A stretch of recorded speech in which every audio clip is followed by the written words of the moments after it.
ত্রাতকের science হচ্ছে গিয়ে যখন আমরা কোনো জিনিসকে একদৃষ্টে তাকিয়ে থাকি দেখি, তখন আমরা সেটাকে লক্ষ্য করা বন্ধ করে দিই। এটা আপনারাও নিজের জীবনে দেখে থাকবেন। ক্লাসে কতবার এরকম হয়েছে আমরা বসে আছি আর সামনে বোর্ডে কি লেখা হচ্ছে দেখছেন না, সেটা চোখ এই দিকে খোলা আছে, মন অন্যদিকে চলে গেছে। হয়েছে জীবনে? হয়নি কোনো দিনও? এত স্টুডিয়াস ছিলেন যে যা যা স্যাররা লিখছে ক্লাসে সব দেখছেন, একদম সব মনে থাকছে? কত সময় এখানে হয়।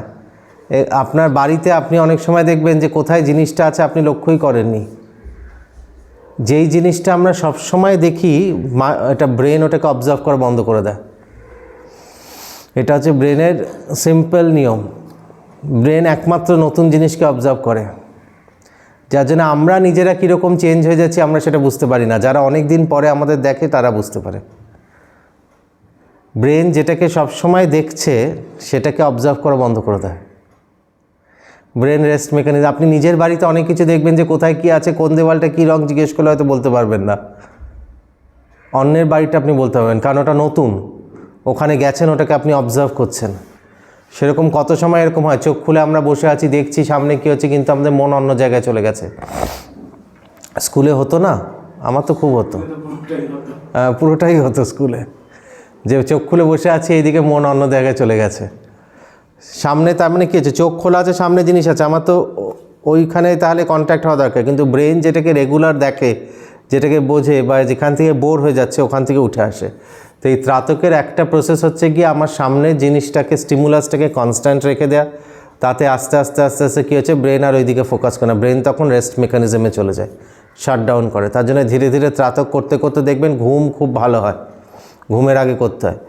আর মেডিটেশন, তারপরে ত্রাতকের পর যদি মনটা বন্ধ করে মেডিটেশন করে, মেডিটেশনের জন্যও খুব উপকারী, খুব ভালো মেডিটেশন হয়। তারপরে আমাদের কাছে মজার, এত বছরে তো অনেক লোক দেখেছি, একবার একজন ফোন করে বলছে যে আমি ত্রাতক করতে চাই।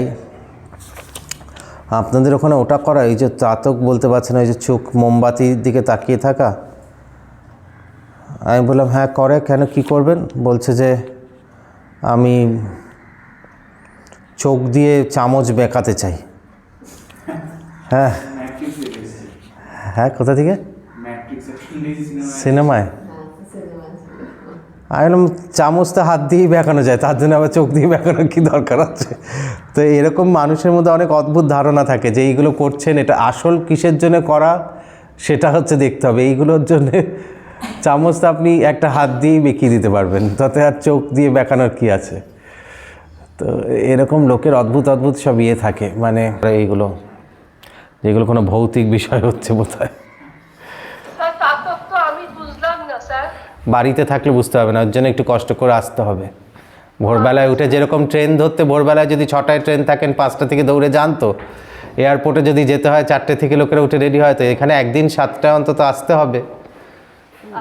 আমরা তো ভোর 6টায়, মানে 5:30 6টায় ক্লাস শুরু করে দিতাম শীতকালে।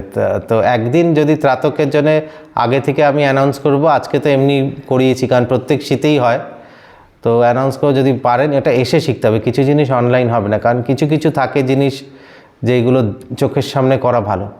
এখানে যেই রকম আমরা ইয়ে করতে পারবো, বাড়িতে তো সবসময় ওরকম কনসেন্ট্রেশন হবে না, তাই কি না? তো আগের দিন আমরা কত অবধি পড়েছিলাম? আমি দিয়ে দিয়েছিলাম না?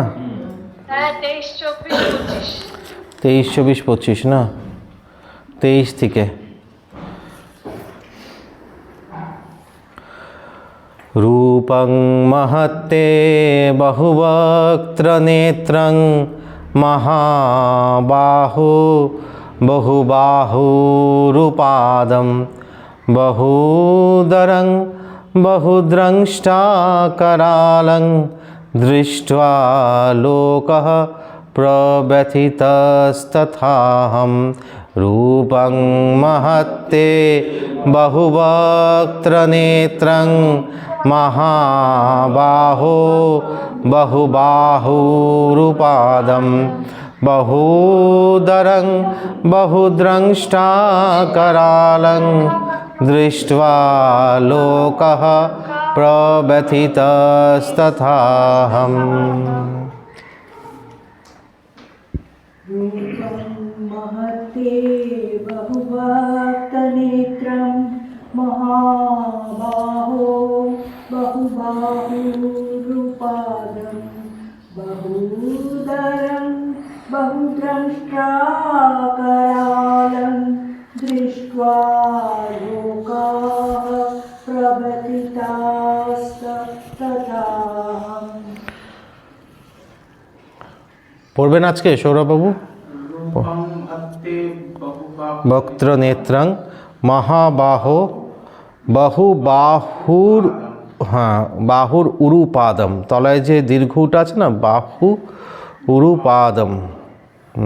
উরু মানে হচ্ছে থাইজ, হ্যাঁ। দংষ্ট্রাকরালং দৃष्ट्वा লোকঃ প্রব্যথিতস্তথাহম। রূপং মহত্তে বহুবক্ত্রনেত্রং মহাবাহো বহুবাহুরূপাদং বহুদরং বহুদংষ্ট্রকরালং দৃष्ट्वा লোকঃ প্রব্যথিতः তথা অহম। रूपं महत्ते बहुवक्त्रनेत्रं महाबाहो बहुबाहुरुपादं बहुदरं দ্রংষ্টা দংষ্ট্রা द्रष्ट्वाकरालं दृष्ट्वा लोकाः प्रव्यथितास्तथाहम्। প্রব্যথিতস, দেখুন বয় জফলা আছে আপনার বই, কি চাই না, প্রব্যথিতস্তথাহম। আর এটা হচ্ছে বহু দংষ্ট্রা মানে দাঁত, দ অনুক্ষা দেখুন পেটকার শয় আর টয় রফলা আকার, দংষ্ট্রা পড়তে পারছেন সবাই? দংষ্ট্রা দংষ্ট্রা করালাম, দাঁতগুলো মানে খুব ভয়ঙ্কর। অনলাইনে রূপং মহত্তে বহুবক্ত্রনেত্রং মহাবাহো বহুবাহুরূপাদং বহুদরং বহুদংষ্ট্রাকরালং দৃष्ट्वा লোকাঃ প্রব্যথিতাস্তথাহম। রূপং মহত্তে বহুবক্ত্রনেত্রং পিসি মিউট আছে। মহাবাহো বহুবাহুরূপাদং বহুদরং বহুদষ্টাকরালং দষ্টা লোকঃ প্রব্যথিতস্তথাহম। পড়ো পিসি। হ্যাঁ, রূপং মহত্তে বহুবক্ত্রনেত্রং মহাবাহু মহাবাহু বহুবাহু বাহু বাহুর উরুপাদম, বাহু উরুপাদম ওটা। বহুদরং বহুদর্শং করালং দুষ্টং লোকং প্রব্যথিতস্তথাহম। প্রবুদ্ধিতা এটা পড়তে পারছি না। প্রব্যথিতস, তয় আকারে দেখো উপরে স আছে, প্রব্যথিতস তথা, ত থয় আকার আছে, হ্যাঁ থয় আকার অহম মানে আর কি, হ্যাঁ অহমটা ওইটা পড়লে একসাথে প্রব্যথিতস তথা অহম। আচ্ছা, প্রবুদ্ধিতা হচ্ছে রূপং মহাতে, তোমার এই বিশাল রূপ দেখে বহুবক্ত্র নেত্রম, অনেক মুখ আছে অনেক চোখ আছে। তোর পড়া হয়নি? পড়বি তুই? পড় পড় পড় তাড়াতাড়ি। रूपं महते बहुवक्त्रनेत्रं महाबाहो बहुबाहुरुपादं बहुदरं बहुदृष्टाकरालं दृष्ट्वा लोकाः प्रव्यथितास्तथाहम्। বাড়িতে প্র্যাকটিস করে এসেছিস, এটা দেখেছেন? সবাই আমরা পারবো। এই যে আমাদের ধারণা যে আমরা পারবো না, আস্তে আস্তে চেষ্টা করতে হবে, শুধু লেগে থাকতে হবে। অর্ধেক লোক তো, আমাদের গুরুদেব একটা কথা বলে যে বাসে উঠেছি যে আমরা এই বাসে, যদি আপনি মাঝপথে না নেমে যান তাহলে আপনি ডেস্টিনেশনে পৌঁছাবেনই পৌঁছাবেন, তাই না? তো আমরা বেশিরভাগ মাঝখানে নেমে যাই। এই যে লেগে থাকা চেষ্টা, এই যে শুনছে এতদিন চেষ্টা করছে, তারপরে কিছু না কিছু উপায় বার হচ্ছে, আমি পড়ে দিলাম আগে থেকে, এই যে চেষ্টা করেছে তো পারছে, ভয়ের কিছু নেই।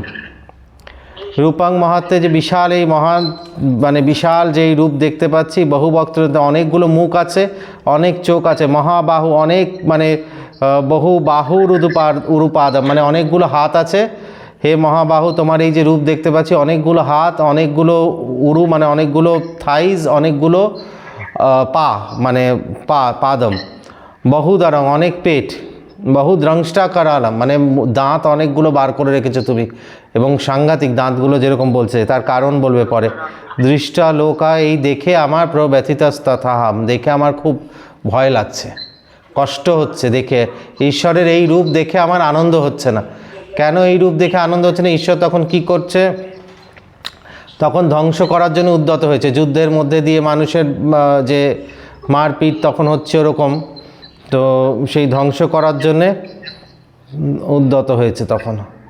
তো এখন এই যে রাশিয়া ইউক্রেনের যুদ্ধ 3-4 বছর চলছে বোধহয়, 4 বছর না কত বছর চলছে, তাতেই আমরা অস্থির হয়ে যাচ্ছি। আর তখন এক একটা যুদ্ধ কত বছর চলতো, হ্যাঁ, তাতেই মানে কত লোকের তখন ধ্বংস হয়েছে। তার জন্য ঈশ্বর তখন ধ্বংস করার জন্য সেরকম মূর্তি ধারণ করেছে, তাই সেটা দেখে ভয় হচ্ছে অর্জুনের, বলছে অর্জুনের ভালো লাগছে না। তারপরেরটা কি বলছে, 24 নম্বর, তাই তো? নভ স্পৃশং দীপ্তমনেকবর্ণং ব্যত্যাননং দীপ্ত বিশাল নেত্রম। এটা বন্ধ করে দিয়ে, এটা মিউট আওয়াজ আসছে। হ্যাঁ, নভ স্পৃশং দীপ্তমনেকবর্ণং ব্যত্যাননং দীপ্ত বিশাল নেত্রম দৃष्ट्वा हि त्वां प्रव्यथितन्तरात्मा धृतिं न विन्दामि शमं च विष्णो। नभ स्पृशं दीप्तमनेकवर्णं व्यत्याननं दीप्तविशालनेत्रं दृष्ट्वा हि त्वं प्रव्यथितन्तरात्मा धृतिं न विन्दामि शमं च विष्णो। नभस्पृशं दीप्तमनेकवर्णं दत्ताननं दीप्तविशालनेत्रं दृष्ट्वा हि तं प्रवर्तितान्तरात्मा धृतिं न विन्दामि शमं च विष्णु।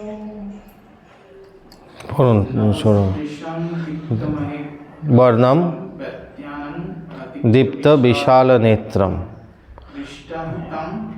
प्रव्यथित अंतरात्मा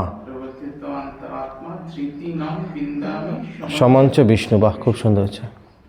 नभस्पृशं दीप्तम् अनकवर्णं व्यत्याननं दीप्तविशालनेत्रं दृष्ट्वा हि त्वं प्रव्यथित अन्तरात्मा धृतिं न विन्द्यामि शमं च विष्णो।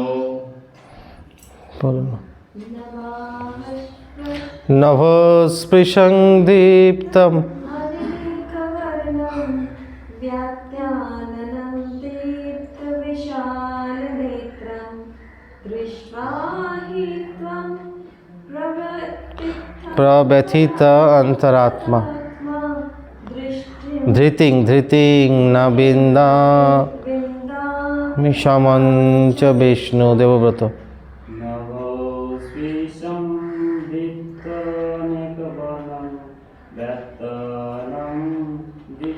व्यत्याननं प्रव्यथित अंतरात्मा।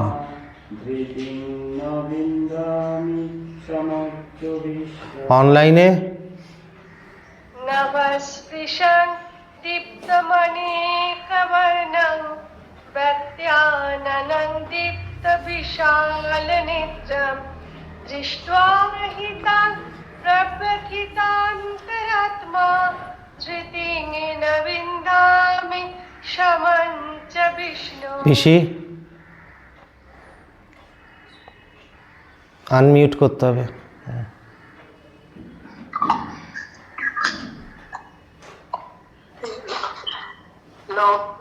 नभोस्पृश्य दीप्तम् अनेको वर्णं ব্যত্তাননং व्यक्तानं दीप्तो বিশাল নেত্রম नेत्रं दृष्टा তাহি ত্বং हि त्वं প্রব্যথিত অন্তরাত্মা व्यतीत अंतरात्मा বিন্দামি বিন্দামি সমঞ্চ বিষ্ণু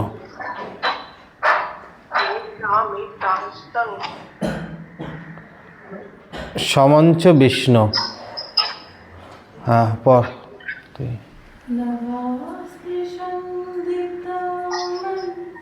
দীপ্তমনেকবর্ণং ব্যত্তাননং দীপ্তবিশালনেত্রম দৃষ্টা হি ত্বং প্রব্যথিতন্তরাত্মা ধৃতিং ন বিন্দামি সমঞ্চ বিষ্ণু। কি বলছে এখানে? নভ, নভ মানে কি? আকাশ, মানে যে স্পেস। নভস্পৃশক মানে এত বিশাল, চারিদিকে আকাশ অবধি ছুঁয়ে গেছে তার রূপ আর কি, ঈশ্বরের যে রূপ দেখতে হচ্ছে। দীপ্তম অনেক বর্ণম, যে একদম মানে আলোকিত আর কি, দীপ্ত। অনেক রকম বর্ণ, অনেক রকম রঙের এরকম আমি দেখতে পাচ্ছি। ব্যত্যানানাং, মুখ, অনন মানে কি? মুখ। তো ব্যত্যানানাং, যে মুখগুলো বড় বড় করে দেখা যাচ্ছে, মুখগুলো খোলা আছে এরকম। ব্যত্যানানাং দীপ্ত বিশাল নেত্রম, যে মুখটাও এরকম বড় করে খোলা আছে, আর হচ্ছে বিশাল বিশাল চোখ দেখতে পাচ্ছি আমি। দৃষ্টা হিতাং প্রব্যথিত, আবার একই কথা বলতে, যে দেখে এরকম আমার অন্তরাত্মা প্রব্যথিত হচ্ছে, মানে প্রকৃষ্ট রূপে ব্যথিত হচ্ছে, যে আমার ভেতর থেকে খুব কষ্ট হচ্ছে অন্তরাত্মা থেকে। আমি নিজের ধৃতি, ধৃতি কি হচ্ছে? আগে একদিন বলেছিলাম যে ধৈর্যকে বলে ধৃতি। কীরকম ধৈর্য? সাত্ত্বিক কাজের জন্য আমাদের যে ধৈর্য, এই যে সকালে উঠে কষ্ট করে এসেছেন বা বসে আছেন আপনারা অনলাইনে অন্য কাজ, এটাকে বলে ধৃতি। হয়তো অনেক সময় আমরা করতে পারছি না, বুঝতে পারছি না, তাও বসে আছি, অপেক্ষা করছি।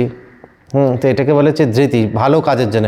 ধৈর্য তো মানুষের সব কাজের জন্য হয়, যে খারাপ কাজ করে তার জন্যও মানুষের ধৈর্য হয়, তাই না? তো যে এই যে রাস্তায় রাস্তায় এখন বড় বড় করে আমাদের মদের দোকান খুলে গেছে কলকাতায়, তার বাইরে দেখবেন কত লোক লাইন দিয়ে দাঁড়িয়ে থাকে, আমি দেখি। তো সেটাও তো, সে তো ধৈর্য নিয়ে দাঁড়িয়ে আছে, ওটাকে ধৃতি বলা যাবে না। হ্যাঁ, ওটাকে ধৃতি বলা যাবে না। কিন্তু মন্দিরের বাইরে যদি কেউ লাইন দিয়ে দাঁড়িয়ে থাকে, সেটাকে ধৃতি বলা যায়। তাই ধৃতি শব্দটার মানে বুঝতে হবে, পজিটিভ অর্থে ব্যবহার হয় ধৃতি। আর হচ্ছে কি বলছে? সম, সম হচ্ছে গিয়ে মনের শান্তি। ধৃতি একদিকে হচ্ছে কি আমাদের ইন্দ্রিয়গুলোকে, এখানে যদি আমরা মনে করি যে সংযত করে রাখা যায়, এতক্ষণ দাঁড়িয়ে থাকতে হবে, অস্থির হব না, এতক্ষণ বসতে হবে, অস্থির হব না, এটা শুনছি যে এই যে একটা নিজেকে কন্ট্রোল করা ইন্দ্রিয়গুলোকে, এটা হচ্ছে ধৃতি। আর সম হচ্ছে গিয়ে মনকে কন্ট্রোল করা। বলছে এই দুটোকেই আমি কন্ট্রোল করতে পারছি না, আমার মানে ইন্দ্রিয়গুলো, মন, সব কিছু যেন আমার আনকন্ট্রোলড, কারণ তোমার এই ভয়ঙ্কর রূপ দেখে এত ভয় লাগছে আর কি। লাস্ট এটা আজকে পড়বো। হ্যাঁ, 25 নম্বর। দ্রংষ্টা করালানি চতে মুখানি দৃষ্টৈব কালানলসন্নিভানি দিশো ন জানে ন লভে চ শর্ম প্রসীদ দেবেশ জগন্নিবাস। দ্রংষ্টা করালানি চতে মুখানি দৃষ্টৈব কালানলসন্নিভানি দিশো ন জানে ন লভে চ শর্ম প্রসীদ দেবেশ জগন্নিবাস। দ্রষ্টাকরালানি চতমিচ্ছতে মুখানি দৃष्ट्वैव कालान् दशन्निभानि दिशो न जाने न लभे च शर्मा प्रसीद देवेश जगन्निवास। दृष्टा करालानि দংষ্ট্রা একটা অনুস্বার আছে দেখুন, দংষ্ট্রা কারালানি চাতে মুখানি दृष्टैव कलान् কালান सन्निभानि লসন্নিভানি, এভাবে উচ্চারণ করতে হবে। दिशो न जाने न लभे च शर्म প্রসীদ দেবেশ জগন্নিবাস। दंष्ट्राकरलाणि च ते मुखानि दृष्टैव कालानलसन्निभानि दिशो न जाने न लभे च शर्मा प्रसीद देवेश जगन्निवास দংষ্ট্রা, দংষ্ট্রা মানে দাঁত, द्रंष्ट्राकरालानि च চতে মুখানি দৃষ্টৈব কালানলসন্নিভানি। दिशो न जाने न लभे च शर्मा प्रसीदेवेश जगन्निवास প্রসীদ দেবেশ জগন্নিবাস। অনলাইন दंष्ट्राकरालानि च ते मुखानि दृष्टैव काला नलसन्निभानि दिशो न जानेन लभे च शर्मा प्रसीद देवेश जगन्निवास আবার দ্রষ্টা বলে, কতবার বলবো? ওটা অনুস্বার আছে, দেখতে হচ্ছে দংষ্ট্রা কারা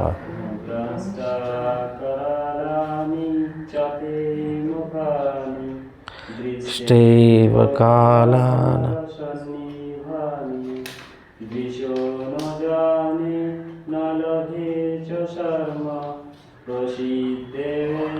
প্রসীদ জগন্নিবাস। द्रंष्ट्राकरालानि च ते मुखानि दृष्टैव दृष्टैव कालान लसन्निभानि दिशो न जाने न लभे च शर्मा प्रसिद्धवेश দেবেশ প্রসীদ দেবেশ জগন্নিবাস। সবার হয়ে গেছে তো? কি বলছে হচ্ছে গিয়ে খুব ভয়ঙ্কর সব দাঁত ভগবানের দেখতে পাচ্ছে, দংষ্ট্রা করালানি, করাল একদম মানে এরকম দাঁত। আমার হয়নি আমার হয়নি আমি বলবো হ্যাঁ পিসি বলো, পিসি বলো।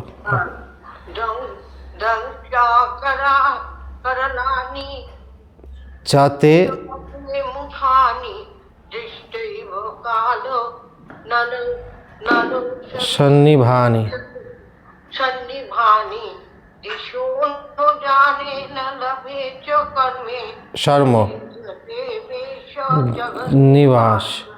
বলছে ভয়ঙ্কর সব দাঁত দেখতে পাচ্ছি ভগবানের, দংষ্ট্রা করালানি চাতে মুখানি, তোমার এই মুখের মধ্যে সাংঘাতিক সাংঘাতিক দাঁত দেখতে পাচ্ছি। দৃষ্টি ও কালানাল, বলছে কীরকম দেখে আমার মনে হচ্ছে যে কাল অনল মানে হচ্ছে যেরকম বলছে যে সমস্ত কিছু ধ্বংস করে দিতে পারে যে আগুন, বিশেষত বলা হচ্ছে যেখানে মৃত্যুতে পোড়ানো হয়, মরার পরে পোড়ানো হয় মানুষকে, যেই আগুনটা সেই আগুনের মতো, মানে ভয় লাগে যেটা দেখে মানুষের।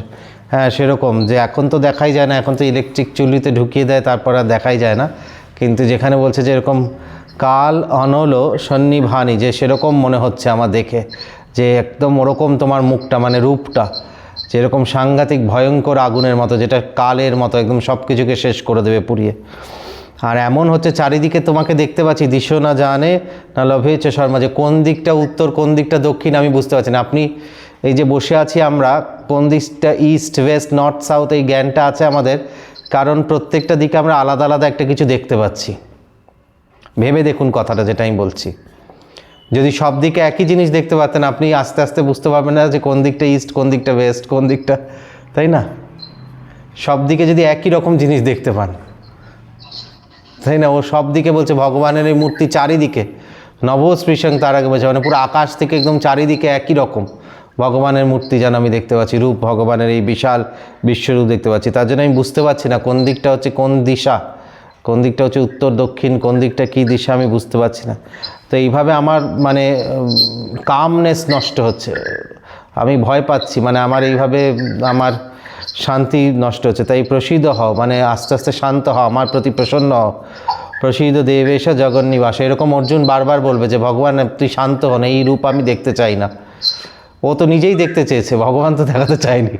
ও যখন ভগবান বলেছিল, তাই সোজা কথা এবার অনেকের আমাদের থাকে না যে ঠাকুর আছে কি না দেখি পরীক্ষা করে, তখনই ভগবান পরীক্ষা দেয়, তখনই জীবনে একদম এমন অবস্থা হয়ে যায়, তখনই তারপরে আবার বলতে শুরু করি ওরে বাবা আমার জীবনে কি সমস্যা কি দুঃখ।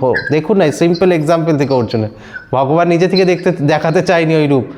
যখন বলেছে দশম অধ্যায় তখন বিশ্বাস হয়নি, তখন নিজেই দেখতে চেয়েছে, দেখার পরে এই অবস্থা হয়েছে। যে অনেকে বলে না যে ভগবান আছে কিনা আমি পরীক্ষা করে দেখব, এই করে দেখব, তখন ভগবান পরীক্ষা দেখায় জীবনে যে করো পরীক্ষা। হ্যাঁ, তখন একদম জীব বেরিয়ে যায় লোকের। সহজভাবে যদি আমরা মেনে নিই তাহলে আর কোনো অসুবিধেই থাকে না। সহজভাবে মেনে নিলে আমাদের অসুবিধেই থাকে না। তো সহজভাবে যদি শাস্ত্রবাক্যকে গুরুবাক্যকে মেনে নেওয়া যায় তার জীবনে সমস্যা কম থাকে। আর সমস্যা কাদের জীবনে বেশি বেশি আসে? যারা সহজভাবে গুরুবাক্যকে শাস্ত্রবাক্যকে মানতে পারে না, নিজের বুদ্ধিটা সেখানে লাগায়। নিজের বুদ্ধি প্রয়োজন আছে, নিজের বুদ্ধির বিরুদ্ধে আমি বলছি না, নিজের বুদ্ধি জাগতিক বিষয় প্রয়োজন আছে। আধ্যাত্মিক বিষয়ে আমরা নিজের বুদ্ধি লাগিয়ে পার করতে পারবো না, তাই না? নিজের বুদ্ধি লাগিয়ে পার করতে হয়। এগুলো যেগুলো শুনছি সেগুলো আমি বুঝতে পারবো যে একই জিনিস চারিদিকে দেখা যাচ্ছে, নবস্পৃশন, মাটি থেকে আকাশ অবধি একই মানুষকে দেখা যাচ্ছে, এগুলো তো আমরা কখনো নিজের বুদ্ধিতে বুঝতে পারবো না, কিন্তু নিশ্চয়ই হয়েছে, মেনে নেওয়া দরকার। তাহলে টেনশন কম থাকবে। যে আবার দেখতে টেকতে চাইবে ওরকমভাবে, তাহলে তাকে ওরকম দেখা দিলেই অর্জুনের মতো অবস্থা হবে। তখন বলছে যে প্রব্যথিত অন্তর আত্মা, এরকম কোন দিকটা ডান দিক বাঁ দিক সব ভুলে গেছি। তখন অর্জুন বলছে যে কোন দিকে ডান দিক বাঁ দিক কী হচ্ছে আমি বুঝতে পারছি না। তো আজকে এই অবধি থাকে। এই চ্যাপ্টারটা আমি একটা সময় রোজ গীতা 3-4টে চ্যাপ্টার ঝটঝট ঝটঝট করে পড়ে নিতাম চান করার পরে, খাওয়ার আগে। কিন্তু এই চ্যাপ্টারটা কোনোদিনও পড়তাম না, এটা খুব কঠিন। এটা হ্যাঁ, এটা খুব কঠিন। এটা পড়তে গেলে কীরকম একটা মনে হয় যে তাল ছন্দ কেটে যাচ্ছে, দাঁতগুলো আমাদেরও বেরিয়ে আসছে এরকম, তাই না? কিন্তু এটা করতে করতে আপনাদের মানেগুলো সহজ। হ্যাঁ, এটা করতে করতে, কারণ মানেগুলো সহজ, এটা তো ফিলোসফিক্যাল সেরকম ইয়ে নেই, এটা মেনলি যেটা ফিজিক্যাল ডেসক্রিপশানগুলো। তো এটা আপনাদের পড়াবো বলে আলাদা আলাদা করে আমি পড়েছি। এটা আমি নিজে থেকে পড়তাম না, গুরুদেব যখন পড়িয়েছিল এই একবার দুবারই। সুন্দর লাগে পড়তে, হচ্ছে দ্বাদশ অধ্যায়, পঞ্চদশ অধ্যায়। পঞ্চদশ অধ্যায়টাকে বলা হচ্ছে শ্রেষ্ঠ অধ্যায় ভগবদ্গীতার, পুরুষোত্তম যোগ। ওটা হচ্ছে ভগবদ্গীতার সমস্ত অধ্যায়ের মধ্যে শ্রেষ্ঠ অধ্যায়। আর ভক্তিযোগ দ্বাদশ অধ্যায়, কর্মযোগ তৃতীয় অধ্যায়, অষ্টম অধ্যায় যেটা আমরা পড়েছি দশম অধ্যায়, এইগুলো পড়তে খুব ভালো লাগে। কর্মযোগের মানে বুঝতে আমাদের অসুবিধা হয়, কর্মযোগের মানে বুঝিয়ে দেবো। কর্মযোগের মানে বুঝতে কারণ হচ্ছে কি আমরা কর্মে, হ্যাঁ, ভগবান বলছে মানুষ কখনো কর্ম ছাড়া থাকতে পারে না, সব সময় কর্ম ত্যাগ করতে বলছে না, বলছে যে কর্ম করো, কিন্তু হচ্ছে কি কর্মের সাথে আসক্তিটাকে আমাদের ত্যাগ করতে হবে। কর্মের আসক্তি প্রথমের দিকে কর্ম ত্যাগ করতে, প্রথমের দিকে দেখুন অর্জুনকে প্রথমের দিকে সাংখ্যযোগ দ্বিতীয় অধ্যায় বলেছে, মানে প্রথমে জ্ঞানটা দিয়েছে যে কি আসল জ্ঞানটা, তারপরে অদ্ভুত বলছে কর্ম করো। বলছে এইদিকে তুমি জ্ঞান যোগের কথা বলছো, আবার এদিকে কর্ম করতে বলছো। কর্ম না করলে আমাদের ইন্দ্রিয় শুদ্ধ হয় না। কর্মের প্রয়োজনীয়তাটা যেটা আমাদের ইন্দ্রিয় শুদ্ধ করবে, সেগুলো কীরকম কর্ম? হ্যাঁ, কর্ম আর কর্মযোগের মধ্যে পার্থক্য আছে আমাদের গুরুদেব বলেন, যেটা সেটা হচ্ছে কি ভালো করে বোঝা দরকার। এই যে অনেকে ক্লাসে আসতো না আগে, আমাকে বলতো যে আমি কর্মযোগ করছি, কি করছি? বাড়িতে পাউরুটি বানাচ্ছি, এই করছি, স্বামীকে অফিসে ছাড়ছি, এইগুলো কর্মযোগ নয়, এইগুলো কর্মযোগ নয়। কর্ম আর কর্মযোগের পার্থক্য হচ্ছে কর্মযোগে যোগটা প্রধান, যোগটা হচ্ছে মুখ্য, আর কর্মটা হচ্ছে গিয়ে গৌণ। কর্ম হচ্ছে সেকেন্ডারি, যোগটা হচ্ছে প্রধান। আর কর্মের মধ্যে কর্মটা প্রধান, এইটা বুঝতে হবে যে কর্মযোগ যেখানে হচ্ছে, আপনি কর্মযোগ করে যদি মনে রাখেন সেগুলো সব, যে আমি এই কর্মযোগ করেছি, তার মানে কর্মযোগ হয়নি, কর্মযোগ হয়নি, তার মানে কর্মযোগ করতে করতে কর্মের প্রতি আসক্তি কমে আসবে। কর্মযোগ করতে করতে কর্মের প্রতি আসক্তি কমে আসবে, সেটা হচ্ছে কর্মযোগের লক্ষণ। আর কর্ম করতে করতে কর্মের প্রতি আসক্তি বাড়ে, এটা নিজের লক্ষ্য করে দেখবেন, একটা একটা কাজ করতে করতে আরও একটা কাজ করতে ইচ্ছে করে, আরও করতে ইচ্ছে করে। এই একটা নতুন কিছু শুরু করলাম, মনে হবে নতুন কোম্পানিতে ঢুকলাম, মনে হবে একটু প্রমোশন পাই, আবার মনে হবে আরেকটু এই কোম্পানি থেকে ওই কোম্পানিতে যাই, আমি যেন এই 50টা এমপ্লয়ির ওপরে বস হয়ে বসতে পারি, মনে হয় কি না মনের? এটা হচ্ছে কর্মের লক্ষণ, এইগুলো কর্মযোগ নয়। হ্যাঁ, এইগুলো কর্মযোগ নয়, এইগুলো হচ্ছে কর্মের লক্ষণ। কর্মের আসক্তিকে বাড়ায়, আর কর্মযোগ কর্মের আসক্তিকে কমায়। কর্মযোগ হচ্ছে ওষুধ, যেটা হচ্ছে কর্মকে ছাড়াবে। তাই কর্মের মধ্যে যোগটা প্রধান, যে ঈশ্বর অর্পিত বুদ্ধি নিয়ে আমরা যেই কাজটা করি নিজের স্বার্থবিহীনভাবে। আমি আমার বাড়ির লোকের জন্য রান্না করলাম, বাড়ির লোককে জল ভরে দিলাম, আমার কাজের লোককে একটা কিছু, সমস্ত কিছুর পেছনে স্বার্থ লুকিয়ে আছে আমার। কাজের লোককে আমি শাল দিচ্ছি শীতকালে আর খাবার দিচ্ছি, এগুলোর পেছনে তো আমার স্বার্থ লুকিয়ে আছে, সে যাতে আমার কাজ করে ভালো করে, কাজ ছেড়ে যাতে না যায়। রাস্তায় একটা অচেনা লোককে আপনি যেই শালটা পরে আছেন সেটা খুলে দিয়ে দিলেন, আর কোনোদিনও সেটা মনেও করলেন না, মনেও আসলো না, তাহলে সেটা কর্মযোগ হয়েছে। আমি একটা শাল খুলে দিয়ে দিলাম আর ছবি তুলে নিলাম সেখানে, তারপরে লোককে সমানে দেখাচ্ছি আর আমারও মনে পড়ছে বারবার। এখন বলে স্যার আপনি তো নিজে যেখানে যেখানে দান ধ্যান করেছেন সব ছবি তুলে রেখেছেন, কারণ হচ্ছে আমাদের ট্রাস্টের রেজিস্ট্রেশনের জন্য দরকার হয়। আর আপনারা জানেন অনেকে তার বাইরে যে রবীন্দ্র সরোবরে যে 1000টা গাছ আমরা লাগিয়েছি, আমাদের অনেকে বলেছিল তখন যে নাম লিখে দিন ওইগুলোতে, আমরা কোনোদিনও লিখিনি, কারণ হচ্ছে গিয়ে ওটা তাহলে আর কর্মযোগ থাকবে না, ওটা আপনার কর্মে পরিণত। আপনি নিজেই যতবার ওটা দেখবেন ততবার আপনারই অহংকারকে আবার সেটা উদ্দীপ্ত করে দেবে তখন। তার জন্যে কর্মযোগ হচ্ছে গিয়ে আমাদের ভেতর থেকে যেইগুলো আমরা এত জন্ম ধরে রেখেছি নিজের ভেতরে, সেটাকে আস্তে আস্তে দূর করার জন্যে। হ্যাঁ, তো এখানে আমাদের ঈশাবাস্য উপনিষদ যখন গুরুদেব প্রথম পড়িয়েছিলেন, প্রথম উপনিষদ 2014 সালে ঈশাবাস্য উপনিষদ, প্রথম শ্লোক হচ্ছে গিয়ে ঈশাবাস্যম ইদম সর্বম ইয়ৎ কিঞ্চা জগতাম জগৎ ত্যান ত্যক্তেন ভুঞ্জিতা মা গৃধকস্য সিদ্ধানম।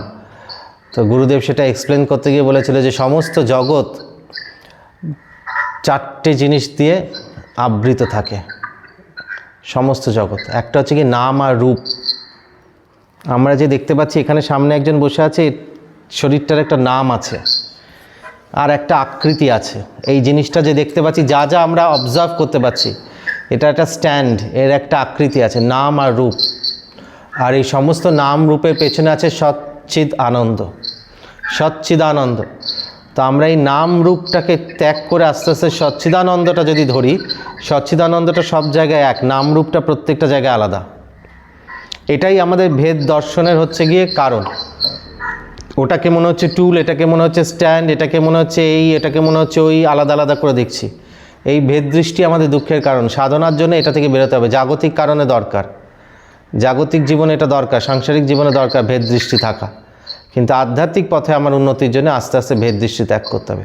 তাই এই নাম রূপটা প্রত্যেকটা জায়গায় আলাদা, এটাকে আমাদের নিজেদের নাম রূপকেও ত্যাগ করে আস্তে আস্তে দেখতে হবে আমরা কত নিজের স্বরূপের দিকে এগোতে পারছি।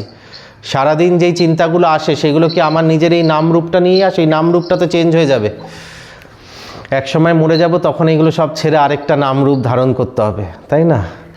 আর সচ্চিদানন্দটা এক থাকে, সমস্ত সৃষ্টিকে এই দুটো জিনিস আচ্ছাদন করে রেখেছে, একটা হচ্ছে গিয়ে নাম রূপ আর এদিকে হচ্ছে গিয়ে সচ্চিদ আনন্দ। তো এই সচ্চিদ আনন্দটাকে ধরতে হবে নাম রূপটাকে ত্যাগ করে। তা আমাদের সমস্ত কর্ম আমাদের সেই দিকে প্রেরিত করছে নাকি আমাদের দেখতে হবে, যে আমরা যেই কর্মগুলো করছি সেইগুলো করে কি আমাদের ভেতরে এই নাম রূপের প্রতি আসক্তি বেড়ে যাচ্ছে, না আমাদের সচ্চিদানন্দের প্রতি আসক্তি বাড়ছে। যদি সচ্চিদানন্দের প্রতি আসক্তি বাড়ে সেটা কর্মযোগ হচ্ছে, আর যদি মনে হয় যে না আমার খুব নাম হচ্ছে, আমার খুব যশ হচ্ছে, এইটা যদি মাথায় ঢুকে যায়, ব্যাস তার সর্বনাশের পথ সে নিজেই করে নেবে। এই নাম আর রূপের সাথে আইডেন্টিফিকেশানটাই হচ্ছে আমাদের মুশকিল। এই যে মনে হয়ে গেছে যে এই শরীরটা আমি আর এটার একটা নাম আছে, এই শরীরটা আমি, এটার একটা নাম আছে, ওই শরীরটাও ওটার একটা নাম আছে, সমস্ত কিছুতে পৃথিবীতে এই বাড়িটা আমার, এটার একটা নাম আছে। জাগতিক কিসের জন্য দরকার? জাগতিক, কিন্তু আমরা তো জাগতিক চেষ্টা করছি না এখানে। আমাদের ব্রহ্ম অভিপ্রায় না জগৎ অভিপ্রায়? আমাদের কি চেষ্টাটা কি, কোনটা? What is your goal? We have to decide that. যদি জগৎ অভিপ্রায় যেখানে, সেখানে ঠিক আছে, কিন্তু যদি ঈশ্বর অভিপ্রায় যেখানে, আমাদের এর থেকে বেরোতে চাইছি আমরা যেখানে, সেখানে এটা গণ্ডগোলের। তার জন্য কর্ম আমাদের কর্মের আসক্তিকে বাড়াবে। কর্ম আমরা সারাদিন যেগুলো, সেদিনকে কী বলো, অকর্ম বিকর্ম, কর্ম অকর্ম বিকর্ম। তো হচ্ছে গিয়ে কর্ম কোনগুলোকে শাস্ত্র বলেছে ভগবদ্গীতায়, যেগুলো হচ্ছে গিয়ে শাস্ত্রীয় কর্ম, যে এই যে ধ্যান করলেন, এইগুলো জপ করলেন, যজ্ঞ করলেন, এইগুলো হচ্ছে শাস্ত্রীয় কর্মগুলোকে কর্ম বলেছে। আর অকর্ম হচ্ছে কি আমরা সারাদিন যেগুলো করছি, সারাদিন যেগুলো করছি, বলছে হ্যাঁ আমি অফিস যাচ্ছি, এই করছি, পড়াশোনা করছি, এগুলো অকর্ম, এগুলো সমস্ত অকর্ম। কারণ এগুলো সব এখানে রেখে চলে যেতে হবে, সমস্ত এখানে রেখে চলে যেতে হবে। এবং তোমার জীবনেরও এক একটা ফেজে এইগুলো সব চেঞ্জ হয়ে যাবে। এই যে এত স্কুলে যেতে, সবাই যে স্কুলে গিয়ে যে এত আনন্দ করতে, স্কুলের বন্ধু তখন, এখন আর যেতে পারবে? এখন স্কুলে যেতে চাইলেও ঢুকতে দেবে না ওরা। আমি যদি গিয়ে বলি আমি ক্লাসে বসে আবার পড়াশোনা করবো, দেবে? তাহলে এইগুলোকে যে আমরা আসক্তিভাবে ধরছি আর মানে টাইট করে, এ তো আপনার হাত থেকে এমনিই বেরিয়ে যাচ্ছে কিছুদিন পরে। এই যে অফিস 60 বছর পরে ঢুকতে দেবে অফিসে? ঢুকতে দিলেও যদি বলি যে আমি এখন কাজ করবো এখানে, ওরাই বলবে তোমার প্রয়োজন নেই, যাও, তোমার শেষ হয়ে গেছে প্রয়োজন, তাই না? তো এই সমস্ত লাইফের ফেজে চেঞ্জ হয়ে যাচ্ছে আমাদের এগুলো। তাই সেটাকে বুঝে আমাদের জীবনে এগাতে হবে যে কোনটা আমার সাথে সবসময় থাকছে, কোনটা আমার সাথে সবসময় থাকছে। এবং এই জগৎ নিত্য পরিবর্তনশীল, জগৎ পরিবর্তন হয়ে যাবে। তার জন্য জাগতিক বিষয় যা যা প্রাপ্ত করছেন, এটা আবার যখন আপনি আসবেন আবার নতুন করে প্রাপ্ত করতে হবে। কারণ আপনি হয়তো এর আগে যখন জন্মেছিলেন, ভারতের ম্যাপ পড়েছিলেন, তখন ভারতের ম্যাপ অন্যরকম ছিল, হয়তো আফগানিস্তান থেকে নিয়ে মায়ানমার অবধি ভারত ছিল তখন। এইবার যে জন্মালেন, এবার ভারতের ম্যাপ অন্যরকম হয়ে গেছে, আপনাকে নতুন করে পড়তে হয়নি? কত কত নতুন কিছু আবিষ্কার হয়ে গেছে। তারপরে যখন জন্মাবেন তখন দেখবেন তো আর এই কাজের লোক খুঁজতে যেতে হচ্ছে না, বাড়িতে রোবটরা কাজ করছে, তাই না? তখন তো সেটা শিখতে হবে। তাই জাগতিক বিষয় বারবার নতুন করে শিখতে হয়। আপনি যত পণ্ডিত হয়েই মরুন না কেন, ABCD থেকেই শুরু করতে হবে। আর ব্রহ্মের কোনো পরিবর্তন নেই, ঈশ্বরের কোনো পরিবর্তন নেই, তাই না? সৎ, তা আমি কি বলেছিলাম, সৎ সে সবসময় একরকম থাকে। সৎ বস্তু কি, যার কোনো পরিবর্তন নেই। তাই আপনি একবার যদি সেটা জানেন, যতবার জন্মাবেন সেটা আপনার জানাই থাকে। গীতাতেই বলছে যেখান থেকে ছেড়ে গেছেন ওখান থেকে শুরু করবেন। অনেকের হয় সাধনা করতে করতে কোনো পুণ্য তখন ফল দিতে শুরু করে, তখন মন এদিক ওদিক হয়ে যায়, মন চঞ্চল হয়ে যায়, তখন সাধনা ছেড়ে দেয়। এটা খুব সাবধান, খুব সাবধান। সাধনা করতে গিয়ে এমন নাম যশ এসে যাবে, এমন কিছু হয়ে যাবে, এমন কিছু ভগবানের, এটা আপনারই কোনো জন্মের পুণ্যের ফল। যেরকম পাপগুলোও ভগবান পাইয়ে দেয়। দেখবেন সাধনা করতে এসে খুব অসুস্থতা এলো, খুব বিপদ হয়ে গেল, এরকম হয় অনেকের। কোনো না কোনো জন্মের আমার এইগুলো ভোগ করতে হতো, সেইগুলোকে ছোট করে কনসাইজ করে একটা জন্মে দিয়ে দিল। কেন? কারণ হচ্ছে আমার এখন আস্তে আস্তে আস্তে আস্তে আস্তে আস্তে তখন লোকে সরে যায়। তো তাদের আবার কি হয়, ভগবদ্গীতায় অর্জুন প্রশ্ন করছে যে সাধনা করলো তো সংসারেও মন দিল না, সাধনা করলো কিন্তু সে তোমাকে প্রাপ্তও করলো না, তার কি গতি হয়? তখন ভগবান হচ্ছে শুচি নাম শ্রীমতম গেহে যোগ ও ভ্রষ্ট অভিজায়তে, বলছে যে যোগ ভ্রষ্ট হয়, এদেরকে বলে যোগ ভ্রষ্ট, মানে করতে করতে সরে গেছে পথ থেকে, আলটিমেট গোলটায় পৌঁছাতে পারেনি। তখন সে বলছে ভালো বাড়িতে, সে হচ্ছে গিয়ে এমন বাড়িতে জন্মায় যেখানে অর্থ ঐশ্বর্য আছে, তার চেষ্টা করতে হয় না সেরকম সেটার জন্য, এবং আধ্যাত্মিক চর্চাও আছে। সে যেখানে ছেড়েছিল ওখান থেকে আবার শুরু করে, আর কখা থেকে শুরু করতে হয় না, যেখানে ছেড়েছিল ওখান থেকে শুরু করতে হয়, ওখান থেকে শুরু করে, তাই না? তো এরকম এরকম তাদের গতি হয়। তাই একবার এই পথে যদি কেউ এগোয়, তার আর কোনো পেছনে যাওয়ার রাস্তাই নেই। তাই এটা কখনো দুঃখ করবেন না যে আমার এই হচ্ছে সেই হচ্ছে।